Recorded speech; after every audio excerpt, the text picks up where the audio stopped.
Hello, everybody. For those of you who are just joining us via video, I am so glad that you took the time to watch this. For those of you who came to the workshop, I'm so grateful. We have been working collectively for the past 5 minutes or so on this Jamboard that you see in front of us. And some people are still adding some bits and pieces. Other people are thinking now about any trends that they see. And so I'd be curious, just as a starter question for those in the room, what are you noticing about compelling images? You can either drop a thought into the chat box or unmute and share out loud. I know Marina started us off with global impact, which I really appreciated. Additional thoughts about what you see are welcome.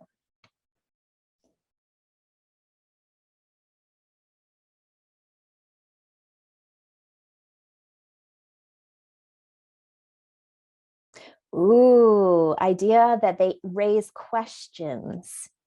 That's a really intriguing concept, that an image could raise questions, which then would beg the opposite, that some images also answer questions. That's curious. Ooh, okay, now we have a new idea about the potential negativity of the images. And that certainly is an interesting line to follow down when we start to think, perhaps if you are in a persuasion versus propaganda unit, for instance, there's a long conversation about the negativity of images being particularly emotionally compelling. So that's an intriguing link for me anyway. Any additional thoughts about trends that you see on the Jamboard in front of us?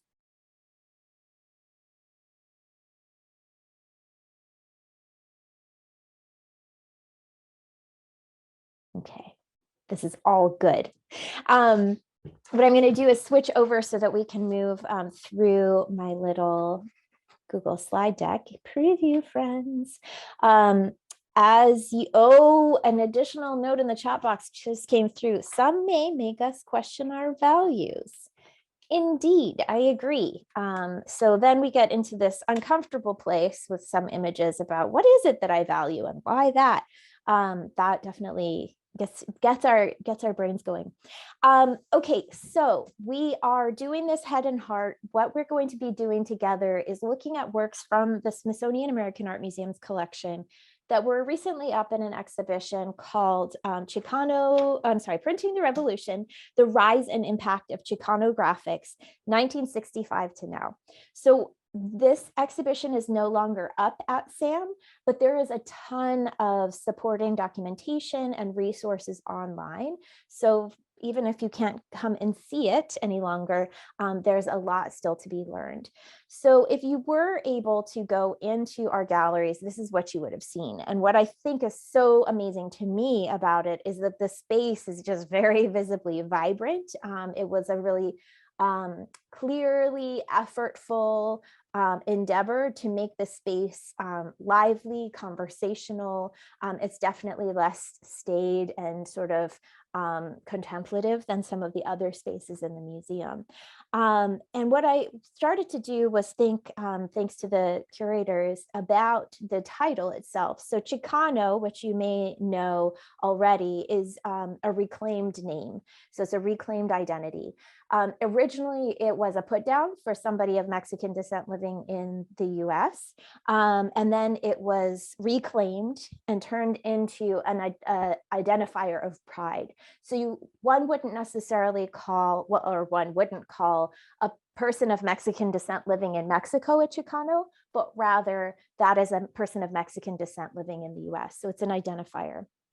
The other thing that was interesting when we were thinking, when the curators were thinking aloud about the title, was just the gendered nature of the name Chicano, or the identifier Chicano. So recognizing that they could have said Chicana or Chicanx or Chicano. So there's this kind of long conversation about one or the other, which I think, just as a sidebar, is kind of an interesting consideration. But nonetheless, if you're not familiar already, in the 1960s, the Chicano movement was supplemented by a whole group of artists who were involved in civil rights, labor, anti-war, feminism, and LGBTQ movements. And these are studios of printmakers that got started then and are just perpetuating. So this tradition of printmaking as a way to share a message continues. So as we're going to go together today through this exhibition, we're going to be looking at printmaking as a tool and thinking about kind of the pluses and minuses of it. Learn a bit more about some of the issues that Chicanx artists have addressed.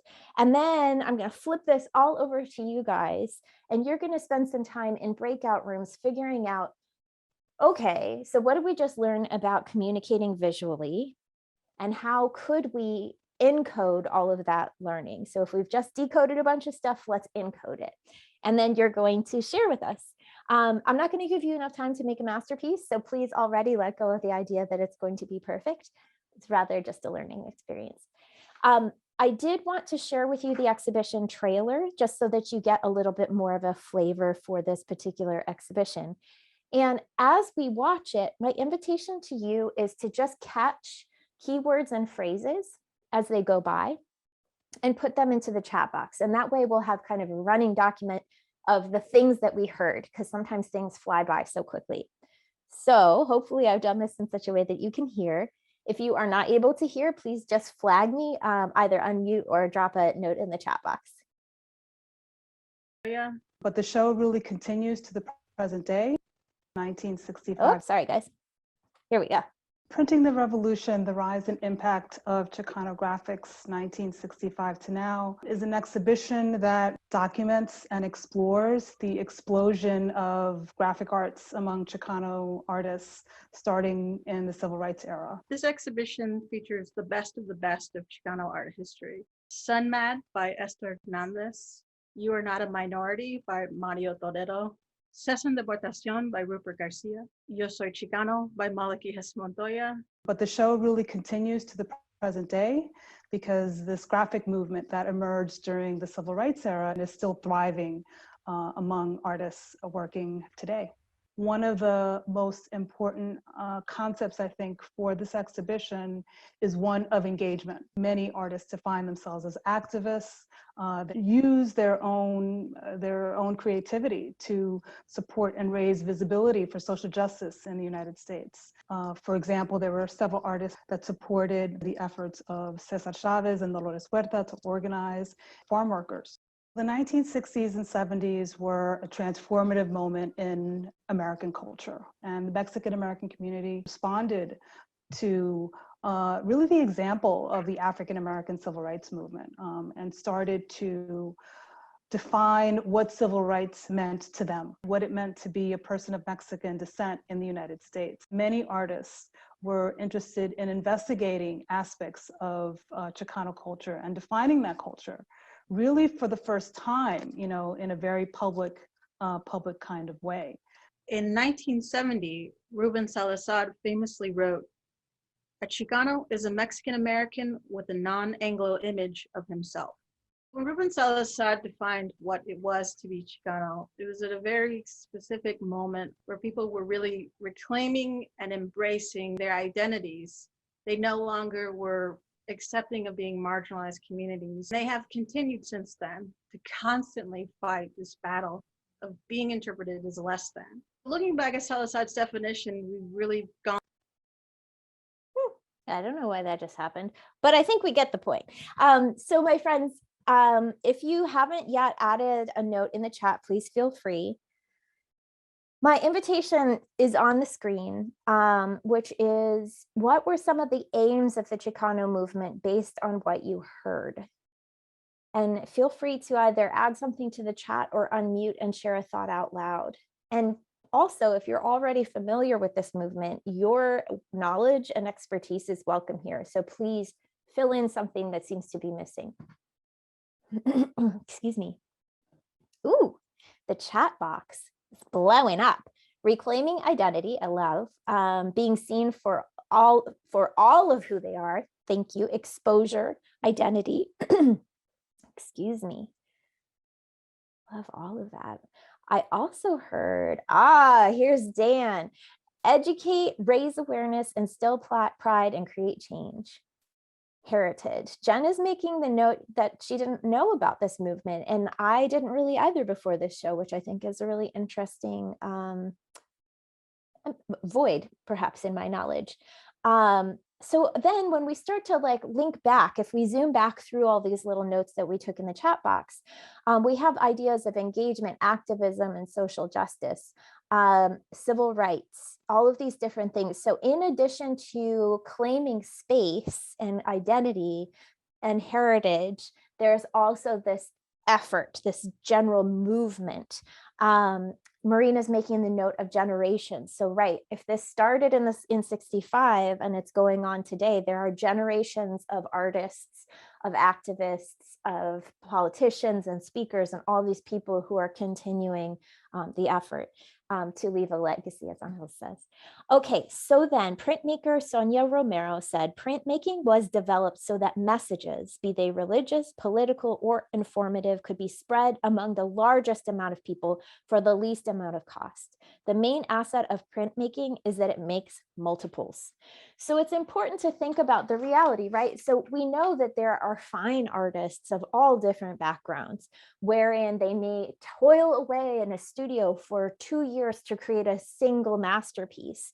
And with printmaking, these activists are making a deliberate choice to use this vibrant, graphic, like a stunningly eye-catching medium that's printed on paper at a much lower cost. So you can make a bunch of them. So if you start to think about that as an effort, and then you start to link it together with the movement generally, you might start to tease into your mind this idea of how do you choose the right medium for your audience? And in this case, the printmaking was the right medium.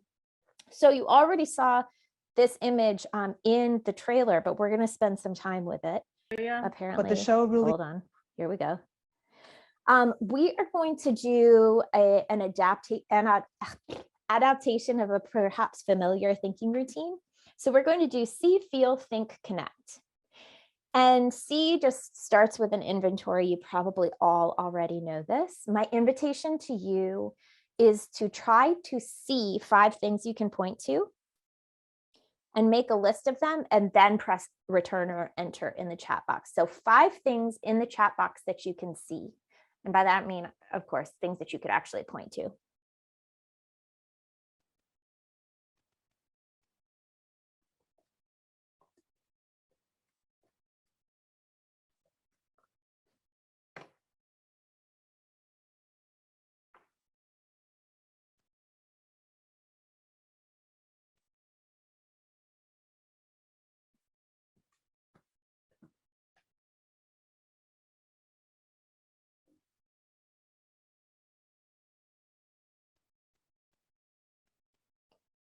So the woman who made this print, just so that you know a little bit more, is Yolanda Lopez, and she made this in 1978. What do you see in Lopez's work? Pointed finger. The word immigration and pilgrim. Oh, the finger pointing is getting a lot of, yeah.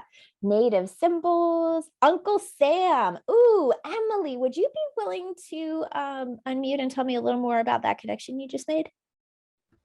I just saw a lot of similarities between this and the "we want you" kind of thing, and I guess it's maybe pointing out maybe the hypocrisy or the, just sort of turning things around a little bit, a little mirrored. I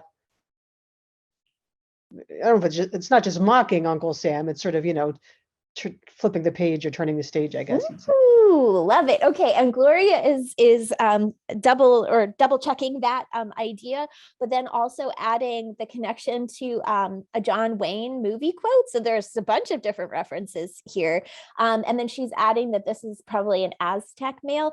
Gloria, I know you're not feeling super, but if you'd be willing to share a little bit in the chat or aloud about how you know that he's Aztec, I'd really appreciate that. I would say the headdress. Yep. Beautiful. And the arm band.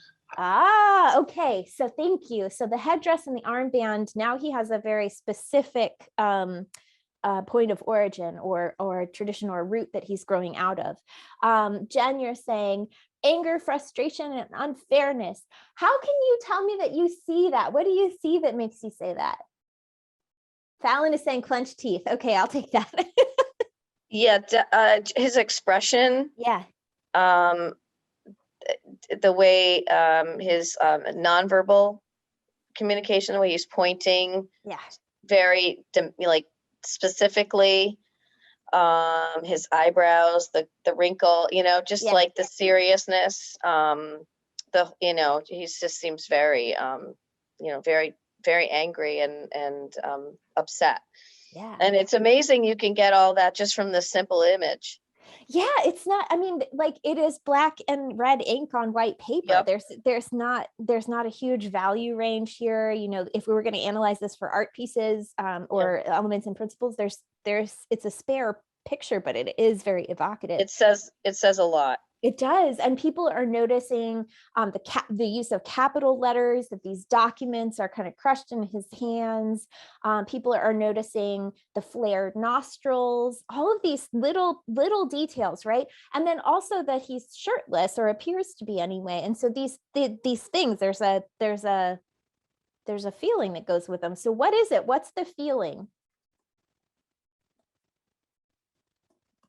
We heard the words accusation up above, but for you as the viewer, what's the feeling that is evoked by this image? Commanding. Ooh. Frustration. Determination. Oh my gosh. Passion. There's power. See me. Okay. Strength. So Dan is noting that this figure seems muscular, and there's a physical strength, so that we feel perhaps also a strength. We feel that he's fighting for his rights. Okay, so then when we start to realize, again, connecting to that persuasion unit that you may be responsible for teaching, in order to persuade or win somebody over, it's not enough to just show them things. Sometimes we also need to make them feel something. And so in this case, we're inviting feeling into the thinking routine so that we feel what we're meant to feel, but we also register that the feelings that we have shift the way that we think. So if I am having a crummy day and I'm activated in a grumpy way, the things that I see, and I would say, oh, I perceive this and that makes me think this, is colored through the lens of a feeling, right? And so in this case, the artist wants us to feel a way and also wants us to think something. So what does it seem the artist wants us to think?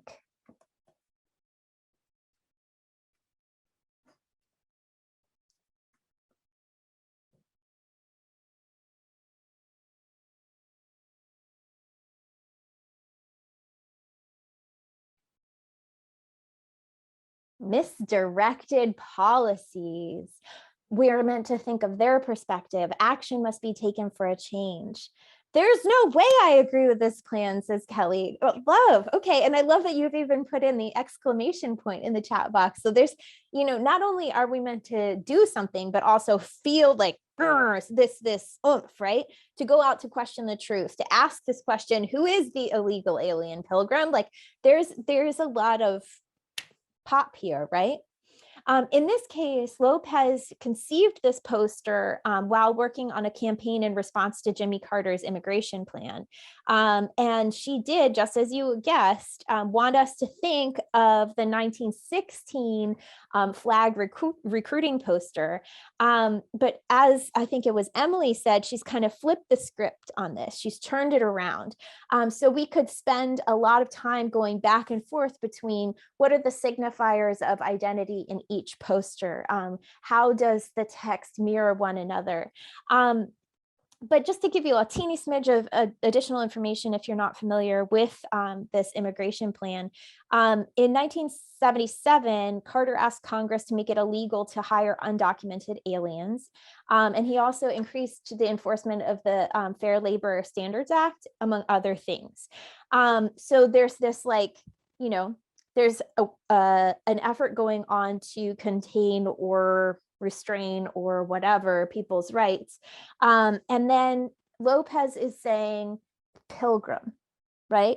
So this is this is John Wayne, you know, famous for saying, you know, boy, you sure got shot up, Pilgrim, or whatever. How's it going, Pilgrim? Like, he's always walking into these places where there's some person who's just had some kind of tragedy. And the Pilgrim message is, you are so ill prepared for this world in which you live.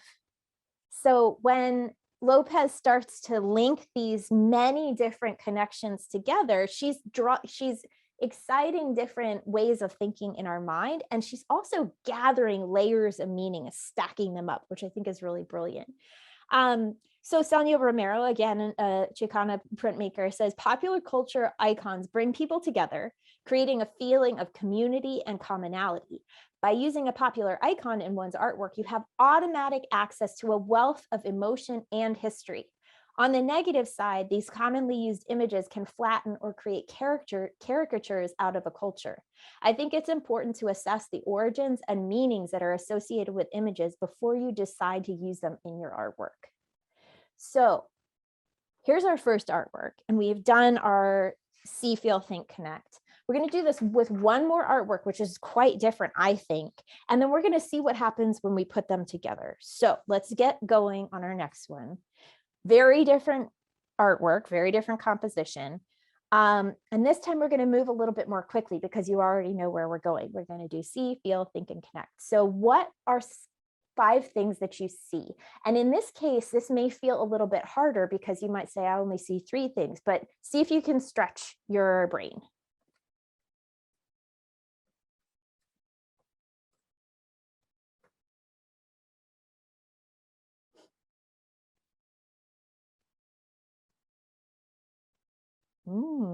Thank you for starting us off, Lisa.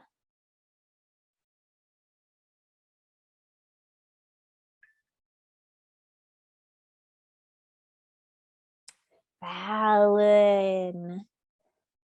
Starting with barbed wire, danger, and negative space. For those of us who are not art teachers, Fallon, would you be willing to unmute or drop in the chat box? What do you mean by negative space? Sure. I apologize if you hear cartoons in the background. I have 2 kids, so. Awesome. So the negative space is the space that's not used. It's empty space. And right now the barbed wire part is the negative space. So it's and actually the red really is kind of a negative space as well, because it's just a color, but there's not like an image in it. So negative space is empty space basically in a work hard. Oh, how interesting. I'm so glad you said it the way you did, because both the black and the red could function as empty space in this case. Fascinating. Okay. Emphasis or shouting, says Dan. The exclamation points, this idea of danger and up close. Marina has linked the red color with blood. And else has given us the interrobang. I don't remember what it's properly called, but the message in Spanish for sure. Kelly, you're wondering, is it hands? Can you tell me a little more? Where do you see hands? Sorry. I don't know. I was thinking about the barbed wire, and I was just thinking, like, I don't know, I'm probably overthinking it, but it almost looked like hands to me, like on the fence or like on the wire a little bit. It also just kind of looked, maybe it's because it's been a long day of teaching, but almost looked like falling people, images, but then also looked like hands holding on. But that just might be because I'm reading into this idea. No, Emily's got your back. She says the same. And actually, since you've said that, I'm realizing that the way that the barbed wire loops are like looped, it looks like the knuckles on a hand holding on to something. And there were so many hands in the previous one that Yeah. I was kind of like looking at it, and it just kind of also looks like falling or hands, whatever. Oh my gosh. Okay, I love this. Jennifer is noting reservations. Jennifer, would you tell me more? Where do you see reservations?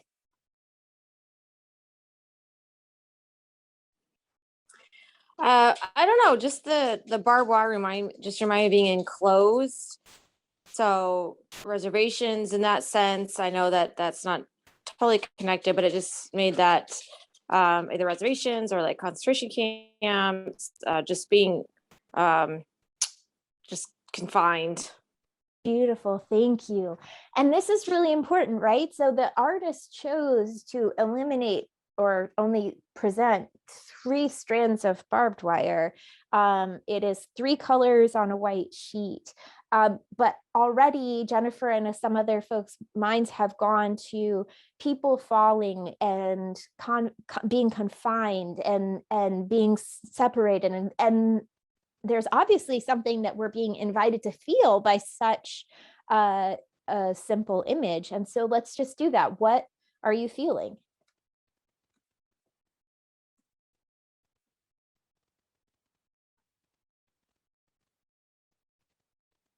Anger, says Lisa. Tension. Danger and harm, right? This red is really evocative, right? Rage. Oh, interesting. So we have blood red, which danger. It could be stop. It could be rage or anger, and all these different angles from a single color. Emily says empowerment. Can you tell me more about empowerment, Emily?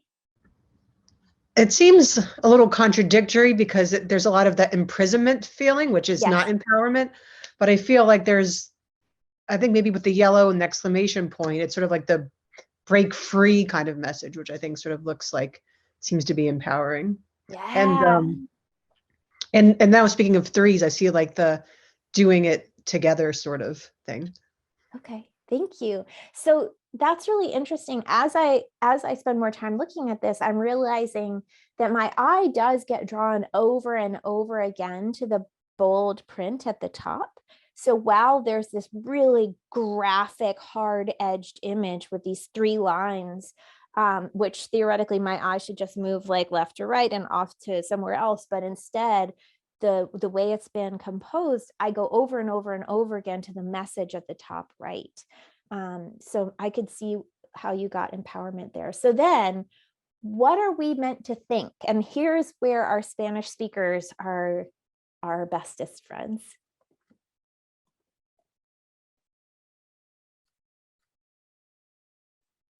What does the artist want us to think?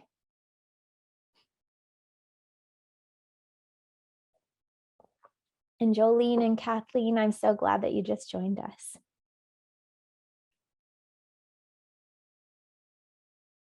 No worries. I'm amazed you're here, Kathleen. Thank you for coming.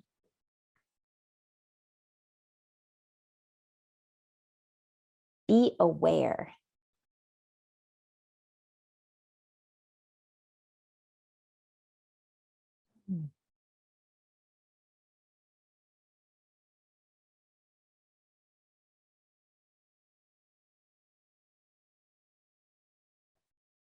It invites us to break the barbed wire. If this is all negative space, then in fact, we could even move through the barbed wire. That's a really interesting point.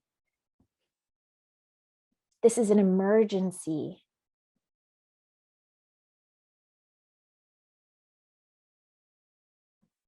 Does it mean cease deportation? And then Kathleen is adding the 3 barbed wire pieces seem to show it as a negative thing, especially with the exclamation points. So it's an emergency to stop deportation. Be aware that there is an emergency. Okay, I like this. So if you're still writing, great. Please feel free to add more. The sharpness of the barbed wire seems really important too. So was it Emily or Jennifer? It was Jennifer, I think, had already made a connection for us in the chat box and out loud. So my invitation for you here is to start thinking about what are the connections? What connections come up in your mind?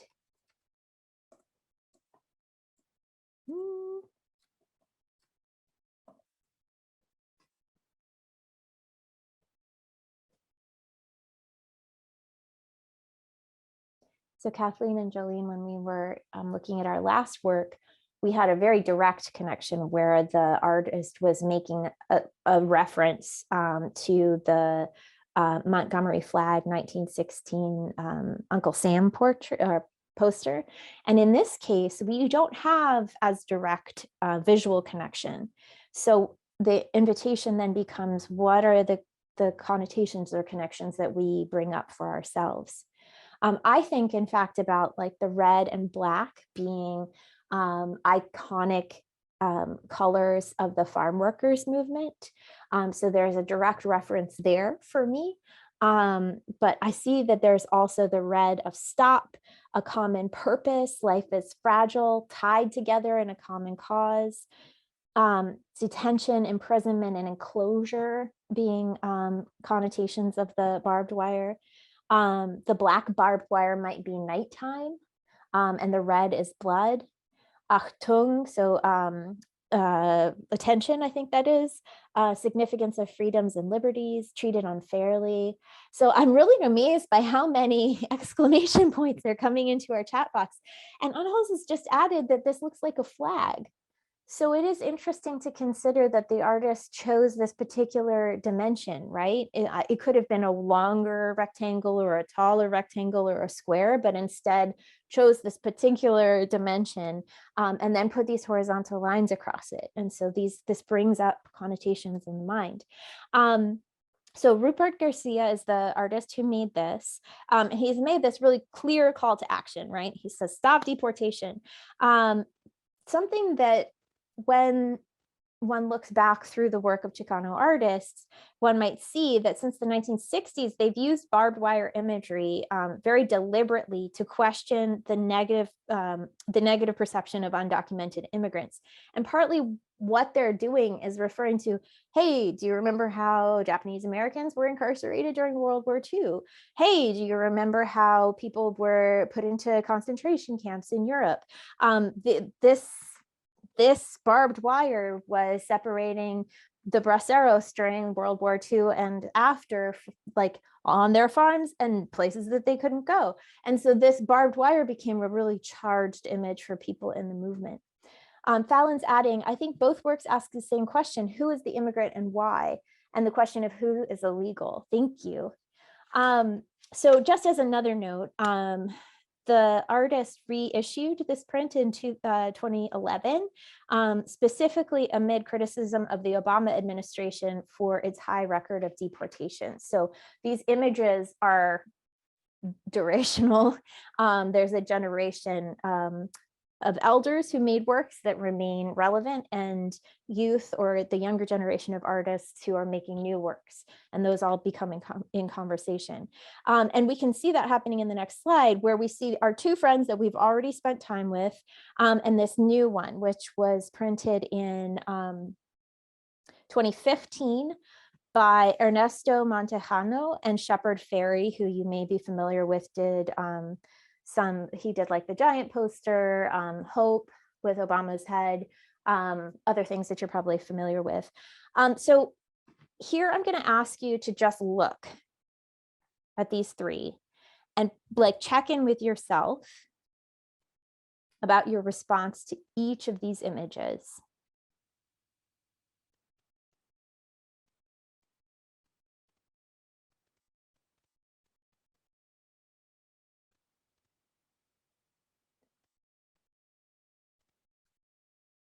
And then my invitation to you is to click onto the Jamboard again. I'm going to go there with you. I've just put the link in the chat if you didn't have it before.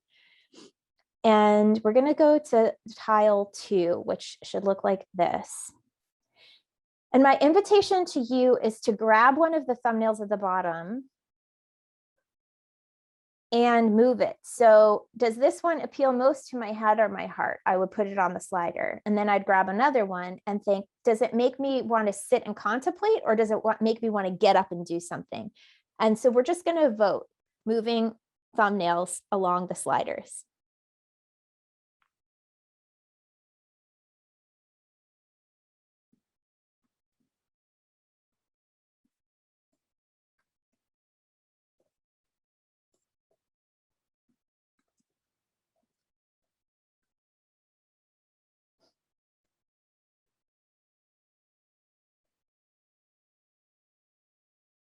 Man, my friends.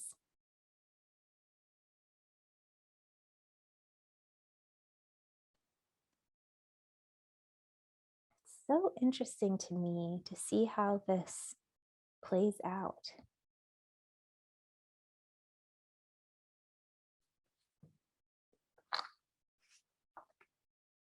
So I see no more thumbnails. Oh, there goes one more. Please keep voting, but I'm curious to just ask you to look at everything that we've just done together on this slide. And I'm curious, what do you see? What are you noticing? Just like we were looking for trends on the Jamboard before, what are you noticing about this, well, the accumulated data that we see here?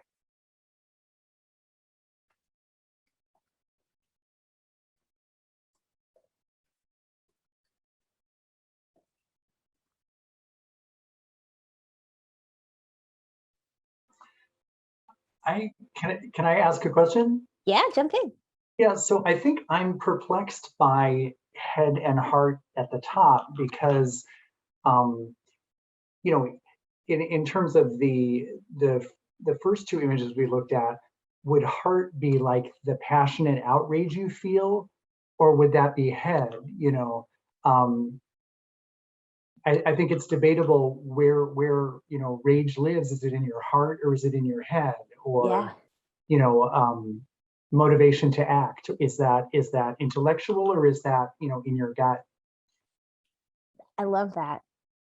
I wonder, I mean, I have ideas about it for myself as an individual. I don't know about it from a philosophical or physiological perspective. I know for myself that, as a person with anxiety, I find that anxiety is in my brain and my heart and my body. Like there are some incredibly overwhelming emotions for me.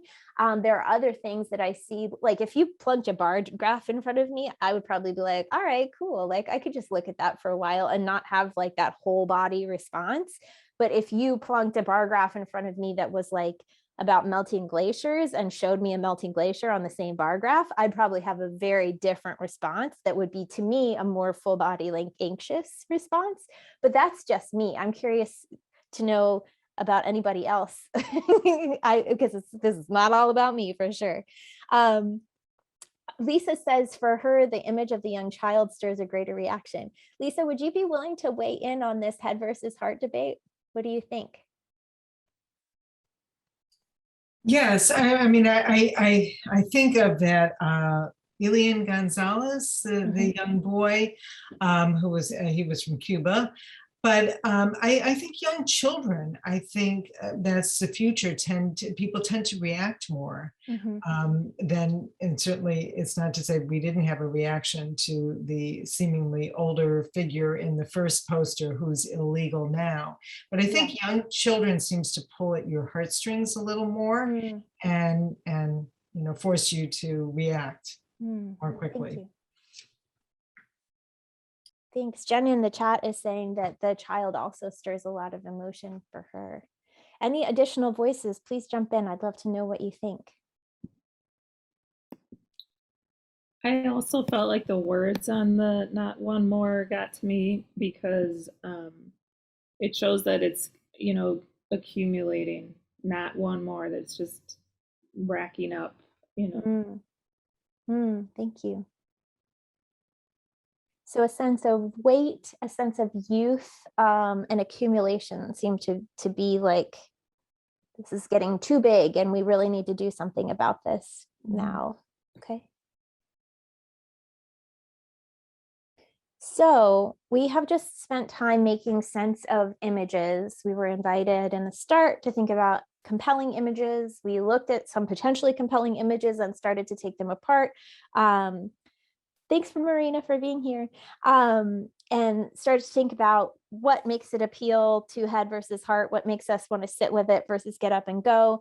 Does that even exist? Is this a necessary bifurcation, or do they all occupy the same center portion of a Venn diagram? So this is all good thinking. And my invitation, oh, Kathleen, so when you go to the Jamboard, which I'll add the link in the chat again, when you go there, you'll be able to drag the thumbnails around on that rather than on my shared screen. Thank you for asking. So I'm going to bring us back here just for Heartbeat because I need to share this with you. And I'm going to put it here. Off we go. Okay. So you should be able now to access this document. And the reason that I'm giving you access to this document is because you have a job in small groups in 20 minutes or less to create a graphic on the Jamboard that's focused on your issue. I'm going to put you into chat rooms. You will notice that your chat room has a number, and there are tiles in the Jamboard that have that same number. They also have a color code, so you'll be able to see that you know, whether you have a blue circle, a pink circle, or an orange circle on your Jamboard will tell you what video to access. So these are 3 videos. They're 3 youth talking about issues of the day and explaining not only what their thoughts are, but also a call to action. And what my invitation to you to do is to watch the video together. So somebody's going to need to play it, or you decide everybody plays it on their own screen. And then think about what sticks with me from this talk and what do you as a group want to say about that. Then you're going to deliberate. How might you make that message visible? And then the next 2 steps, how else and why? So this is a global competency thinking routine. And the goal of the thinking routine is to recognize that we might have one way to say something immediately come to us, but that might not be the most effective way to communicate, especially when we start to think about our audience. So how else might you want to make that message visible, and why that way? And then do it another time. How else? So you're going to ask yourself a couple of times. And then the very last 5 minutes is making this rough sketch on the Jamboard. It doesn't have to be pretty. And it really, really shouldn't be pretty, because the top 2 steps are the most important. The 3rd step just gives us something that we can all talk about together. So you're going to manage your time. I'll probably drop some reminders into the chat, but let me grab the breakout rooms, and we are going to make, I think we have 10. So I'm going to say we're going to do 3 breakout rooms, and you're going to be assigned automatically. So just make sure that you note which number breakout room you're in, and off we go.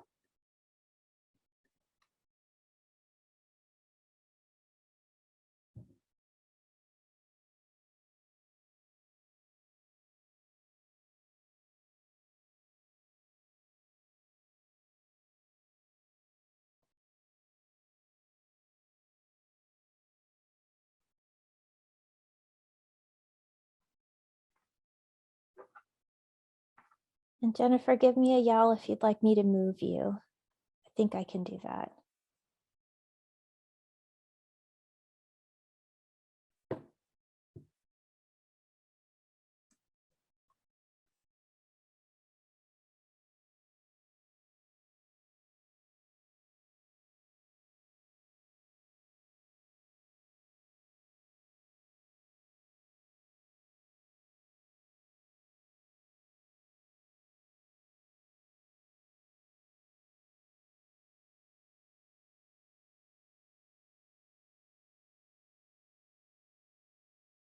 Hi.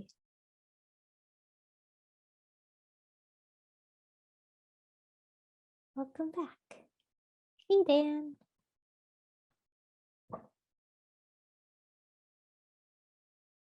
Hey, Vicky. Hey, Lisa. Hi, Jen and Fallon and Angel. It's good to see you back. All right. So, given that we have 4 magical minutes left together, we are back to recording, and I just wondered if you would be willing to debrief. So would somebody from each group be willing to just say out loud what happened in your conversation, and what did you discover about trying to make a compelling image?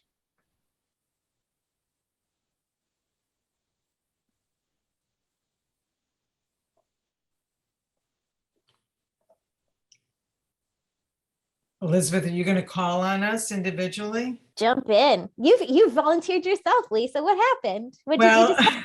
I didn't. I was waiting for the people. I'm the newest person on this. I've never used a Jamboard before, but I think it's what a wonderful tool. Isn't it neat? So we were trying, what we said basically is that we felt that having graphic images would have made a more compelling statement. That while we agreed with everything, she wasn't strong enough, or maybe not angry enough about what we're doing to our planet. So we thought that having graphic images, or even like, well, we didn't pull out images exactly, but we just put sticky notes on of the type of images that we would have. Yeah. That would make a stronger statement. Okay. And maybe she was almost in a monotone, right?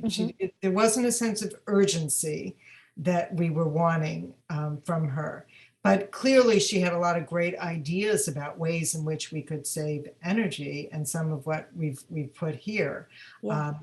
Dialing down the temperature for your hot water, using less hot water for your shower, Yeah. fixing your leaky faucets, taking carpools. In the end, her closing statement was about that we should take care of our planet just the way physicians take care of their patients. Oh, cool. So what I heard you say is that you wanted more of an exclamation point, and it was delivered in kind of a for your consideration. And you think that the visual images would have been that exclamation point. And I think they would have strengthened the message, yes. Yeah, cool. Thank you. Can I hear from another group? What happened during your conversation? What did you discover about making a compelling image?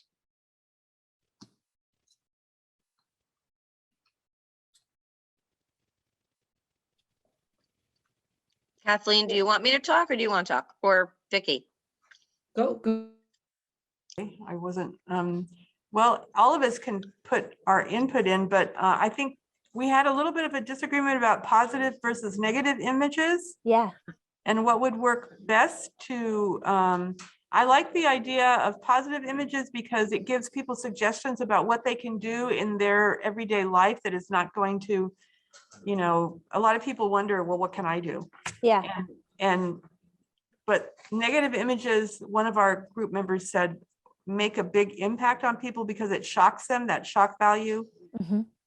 So that's where That was me. I love it. But I think this is Yeah. such a beautiful outcropping of the conversation that Dan started with his beautiful question, right?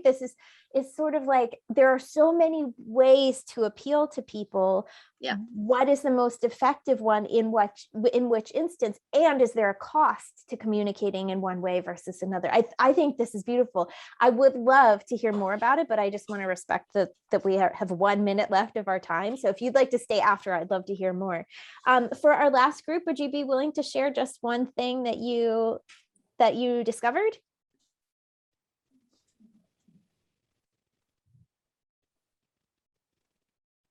Sure. The image that was up before was the one that.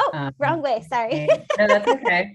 It's okay. And and it looks so much better now that Angel's cleaned it up a little bit. We made ours was about climate change, and one of the things that stuck with us, one of our members of our group is in Washington State, and talked a lot about how sort of like the child in the video was talking about how in the future there's going to be an app to check air quality to see if you can go outside or go if you have to stay inside, and that in the future it's going to be normal to just walk to the store and there's going to be trees burning behind you and thick smoke, and in a lot of places there that is actually the reality right now. And so we that was kind of the image that stuck with us. Yeah. Thank you. So this is, again, we could continue the conversation about how did you choose the particular image and what effect would that have? And I love this so much.